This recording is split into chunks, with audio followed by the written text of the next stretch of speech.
नमस्कार, VP concepts के YouTube channel पर फिर से आप सभी का हार्दिक स्वागत है।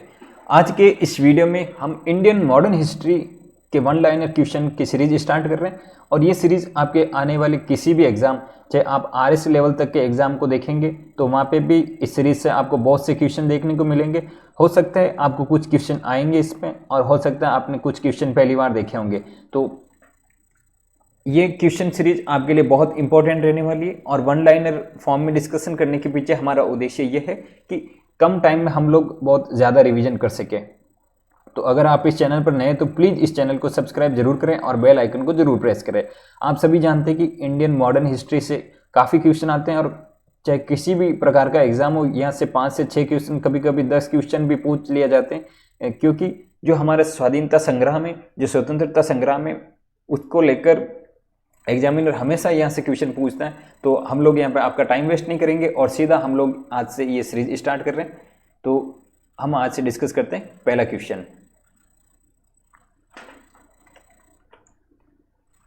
हमारा पहला क्वेश्चन है 1857 के प्रथम स्वाधीनता संग्राम के समय भारत का गवर्नर जनरल कौन था।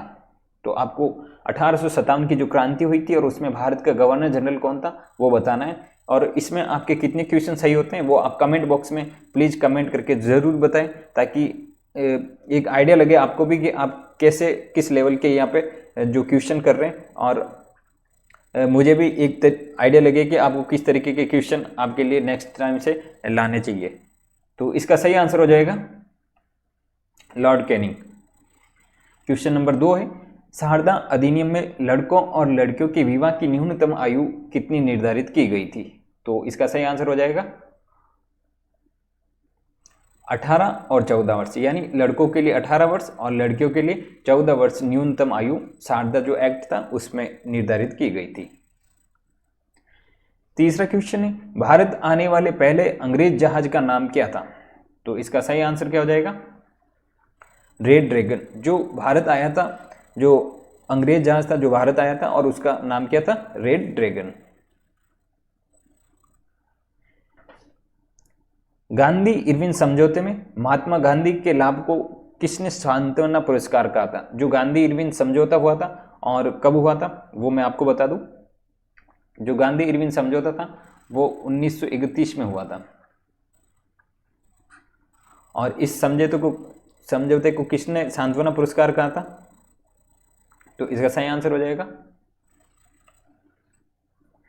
Elon Campbell Johnson. इसको जो एलन कैंपबेल जॉनसन जो अंग्रेज अधिकारी था और इसने बोला था जो गांधी इरविन जो समझौता हुआ था उसको गांधी के लाभ को सांत्वना पुरस्कार इसने कहा था।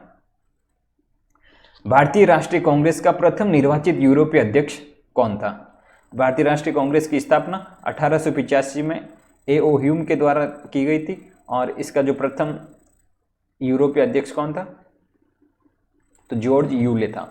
प्रथम निर्वाचित पूछा यहाँ पे आपसे, तो जॉर्ज यूले प्रथम निर्वाचित यूरोपीय अध्यक्ष था। कलकत्ता की स्थापना कब और किसने की। तो इसका सही आंसर हो जाएगा जॉब चार्नॉक ने।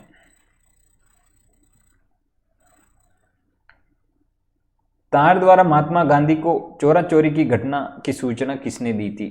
तो तार के द्वारा, अभी तो सोशल मीडिया वगैरह काफ़ी हो गए, उस टाइम सोशल मीडिया वगैरह इतने नहीं थे, तो तार के द्वारा गांधी जी को चोरा चोरी घटना की जो जानकारी दी थी वो किसने दी थी दशरथ प्रसाद द्विवेदी ने।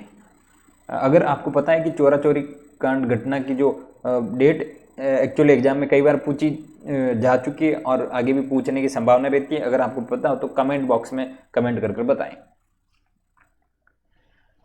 मुस्लिम लीग के किस अधिवेशन में मोहम्मद अली जिन्ना ने मुस्लिम लीग को एक राष्ट्र कहा था। जो मुस्लिम लीग थी जिसकी जो स्थापना हुई थी वो 1906 में हुई थी और इसको जो मुस्लिम लीग है इसको एक अलग राष्ट्र किसने कहा था और कौन से अधिवेशन में कहा था। तो मोहम्मद अली जिन्ना ने कहा था। और कौन से अधिवेशन में कहा था लाहौर अधिवेशन 1940। किसने कहा था मैं एक समाजवादी और गणतंत्रवादी हूं तथा राजा एवं राजकुमारों में मेरा विश्वास नहीं है। तो ऐसा किसने कहा था। तो ये भारत के प्रथम प्रधानमंत्री पंडित जवाहरलाल नेहरू ने कहा था और इनका इस वक्तव्य से हमको इनके एक समाजवादी होने का एक विचार प्रकट होता हुआ देख सकते हैं। स्थानीय स्वशासन व्यवस्था की किस वायसराय के समय प्रोत्साहन मिला था? जो स्थानीय स्वशासन है उस व्यवस्था को किस वायसराय के समय प्रोत्साहन ज़्यादा मिला था? तो ये इजी क्वेश्चन है, आप सभी को पता होगा, लॉर्ड रिपन। और इसी के टाइम भारत में जो प्रथम जनगणना थी वो जनगणना की शुरुआत भी इसी के टाइम हुई थी। असहयोग आंदोलन कब शुरू किया गया था? तो असहयोग आंदोलन आप सभी जानते हैं गांधी जी के नेतृत्व में ये शुरू किया गया था। और कब किया गया था? 1920। कांग्रेस ने स्वराज प्रस्ताव 1905 में पारित किया था और इस प्रस्ताव का मुख्य उद्देश्य क्या था? तो जो स्वराज प्रस्ताव 1905 में पारित किया था उसका मुख्य उद्देश्य क्या था? स्वशासन को सुनिश्चित करना। नेक्स्ट क्वेश्चन है, भारत छोड़ो आंदोलन के समय कांग्रेस के गुप्त रेडियो के संचालन के लिए कौन प्रसिद्ध है? बहुत अच्छा क्वेश्चन है, काफी एग्जाम में पूछा जा चुका है। तो इसका सही आंसर हो जाएगा उषा मेहता। गीता रहस्य के लेखक कौन है? काफी एग्जाम में पूछा जा चुका है और इसका सही आंसर हो जाएगा बाल गंगाधर तिलक। 1942 में कांग्रेस के बंबई अधिवेशन में कौन भारत छोड़ो प्रस्ताव लाया था? तो इसका सही आंसर हो जाएगा पंडित जवाहरलाल नेहरू। किसने तिलक को भारतीय अशांति का जनक कहा था?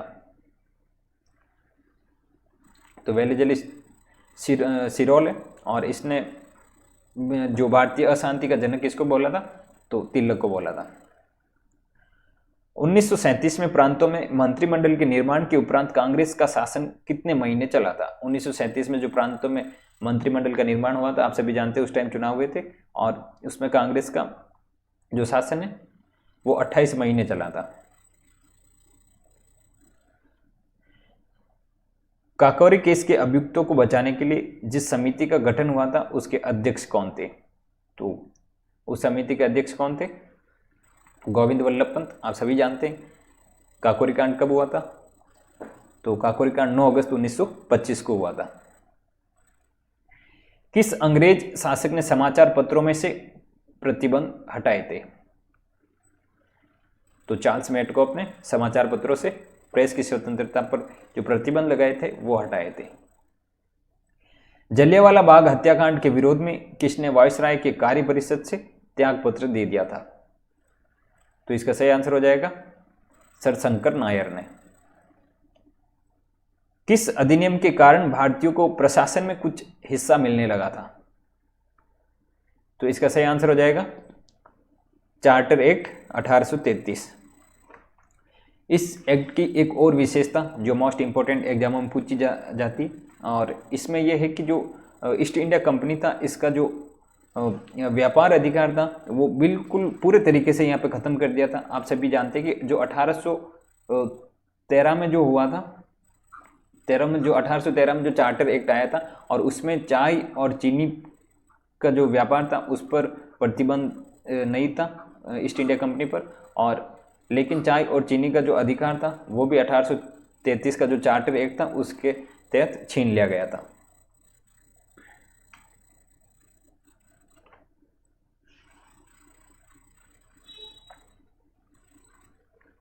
अठारह की क्रांति के समय किस राजवंश ने अंग्रेजों की बहुत सहायता की थी?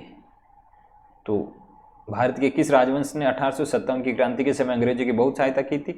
तो इसका सही आंसर आप सभी जानते हैं ग्वालियर के जो सिंधिया है इन्होंने 1857 की क्रांति के समय अंग्रेजों की बहुत सहायता की थी। आज़ादी के बाद भी कई सालों तक गोवा भारत का हिस्सा नहीं था, यह क्षेत्र किसके अधीन था?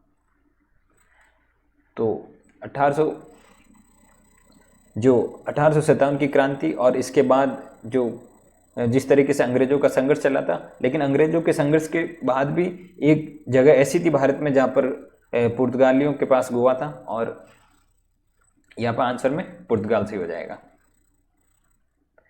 किसने तीनों गोलमेज सम्मेलन में भाग लिया था? तो तीनों गोलमेज सम्मेलन में भाग लेने वाले कौन थे? डॉक्टर भीमराव अंबेडकर। किसने बंगाल विभाजन 1905 के विरोध में हुए आंदोलन का नेतृत्व किया था? तो बंगाल विभाजन 1905 का जो विरोध हुआ था और उसमें उस आंदोलन का नेतृत्व किसने किया था? तो सुरेंद्रनाथ बनर्जी सही आंसर है और मोस्ट इंपॉर्टेंट आंसर है, कई बार एग्जाम में पूछा जा चुका है। तात्या टोपे का वास्तविक नाम क्या था? बहुत बार एग्जाम में पूछा जा चुका है। और तात्या टोपे का वास्तविक नाम क्या था? रामचंद्र पांडुरंग। मित्र बेला संगठन किससे संबंधित है? तो मित्र बेला संगठन किससे संबंधित है? वीडी सावरकर से, काफी चर्चा में रहते हैं और ये बहुत से एग्जामों में पूछा जा चुका है, तो आप ध्यान रखिए। मुस्लिम मुक्ति दिवस किसके कहने पर मनाया गया था? तो मुस्लिम मुक्ति दिवस किसके कहने पर मनाया गया था? तो आप सभी जानते हैं, मोहम्मद अली जिन्ना। स्वराज दल की स्थापना किसने की थी? तो स्वराज दल की स्थापना किसने की थी? चित्तरंजन दास और मोतीलाल नेहरू ने। और ये कब की थी? एक्चुअल में जो चोरा चोरी कांड घटना हुई थी और उसके बाद ये चित्तरंजन दास और मोतीलाल नेहरू, जो पंडित जवाहरलाल नेहरू के पिताजी थे, इन्होंने स्वराज दल की स्थापना की थी। प्रार्थना समाज के संस्थापक कौन थे? तो आत्माराम पांडुरंग प्रार्थना समाज के संस्थापक थे। अवध राज्य का ब्रिटिश साम्राज्य में कब विलय हुआ था? जो अवध राज्य था उसका ब्रिटिश राज्य में जो विलय हुआ वो 1856 में हुआ था। तो आप ऐसे याद रख सकते हैं, जो अवध राज्य था वो 1857 की जो क्रांति हुई थी उसके एक साल पहले अंग्रेजों के साम्राज्य में विलय हुआ था। भारत के देशी राज्यों के संबंध में अहस्तक्षेप नीति किससे संबंधित है? तो इसका सही आंसर हो जाएगा सर जॉन सॉर। जो सर जॉन सॉर है इनसे संबंधित है अहस्तक्षेप नीति। गांधी इरविन समझौता कब हुआ था? तो ये मैंने अभी बताया था, सही आंसर हो जाएगा 1931। नील क्रांति का नेतृत्व किसने किया था? तो इसका सही आंसर हो जाएगा दिगंबर विश्वास और विष्णुचरण विश्वास ने यहाँ पे नील क्रांति का नेतृत्व किया था। राजा राम मोहन राय को राजा की उपाधि किसने दी थी? तो इसका सही आंसर हो जाएगा अकबर द्वितीय। अकबर द्वितीय ने राजा राम मोहन राय को राजा की उपाधि दी थी। और आपको पता हो तो जो अकबर द्वितीय थे, इनकी पेंशन बढ़ाने के लिए राजा राम मोहन राय इनके पेंशन की पैरवी करने के लिए लंदन गए थे और इसी दौरान उनकी वहाँ पर मृत्यु हो गई थी। गांधी जी दक्षिणी अफ्रीका में कितने वर्ष रहे थे? तो गांधी जी दक्षिणी अफ्रीका में कितने वर्ष रहे थे? तो इसका सही आंसर है 21 वर्ष। किसे शेर ए पंजाब कहा जाता था? शेर ए पंजाब किसको कहते हैं? Lala Lajpat Rai. National council of education की स्थापना कब हुई? 15 अगस्त 1906। तीसरा गोलमेज सम्मेलन कब हुआ था? तीसरा गोलमेज सम्मेलन कब हुआ? 1932। थियोसॉफिकल सोसाइटी की स्थापना किसने की थी? थियोसॉफिकल सोसाइटी की स्थापना किसने की थी? मैडम HP ब्लावत्स्की ने। और कब की थी? तो ये लगभग 1877। किसने भारत छोड़ो आंदोलन के वक्त जेल से फरार होकर भूमिगत गतिविधियों का नेतृत्व किया था? तो भूमिगत गतिविधि थी वो भारत छोड़ो आंदोलन के दौरान किसने नेतृत्व किया था? तो इसका सही आंसर हो जाएगा जयप्रकाश नारायण। बहुत अच्छा क्वेश्चन है। कांग्रेस के प्रथम अधिवेशन में कितने प्रतिनिधियों ने हिस्सा लिया था? तो इसका सही आंसर हो जाएगा 72, यानी 72 प्रतिनिधियों ने कांग्रेस के प्रथम अधिवेशन में हिस्सा लिया था। तो ये था अच्छा क्वेश्चन। किसके काल में बोर्ड ऑफ रेवेन्यू की स्थापना हुई थी? बोर्ड ऑफ रेवेन्यू की स्थापना किसके शासन में हुई थी? तो इसका सही आंसर हो जाएगा हेस्टिंग्स के, जो वॉरेन हेस्टिंग्स था, वॉरेन हेस्टिंग्स के टाइम बोर्ड ऑफ रेवेन्यू की स्थापना हुई थी। और जब आप कोई सा भी गवर्नमेंट एग्जाम देने के लिए जाते हैं, चाहे आप SSC में जाते हैं तो भी वहाँ से भी रेवेन्यू से रिलेटेड डिपार्टमेंट अलग होता है, चाहे आप ग्राम सेवक की तैयारी करते हैं तो वहाँ से भी रेवेन्यू का संबंधित है। और अगर आप RS के एग्जाम जैसे लेवल पर जाते हैं तो वहाँ पे भी रेवेन्यू का डिपार्टमेंट अलग से होता है, तो उससे रिलेटेड क्वेश्चन काफ़ी इंटरेस्टिंग बन जाता है। किस अंग्रेज को प्रशासनिक सेवा का जनक कहा जाता है? तो किस अंग्रेज को प्रशासनिक सेवा का जनक कहते हैं? सही आंसर हो जाएगा लॉर्ड कॉर्नवालिस। कलकत्ता में स्थित फोर्ट विलियम कॉलेज की स्थापना किसने की थी? तो कलकत्ता में जो फोर्ट विलियम कॉलेज है इसकी स्थापना किसने की थी? लॉर्ड वेलेजली ने। तो ये था एक आज के जो वन लाइनर क्वेश्चन थे। और अगर आपको ये वीडियो पसंद आए तो प्लीज़ इस वीडियो को आप लाइक ज़रूर करें और बेल आइकन को ज़रूर प्रेस करें, जिससे हमारे नई वीडियो की नोटिफिकेशन आप तक पहुँचे। मिलते हैं नेक्स्ट वीडियो में, तब तक के लिए नमस्कार, जय हिंद।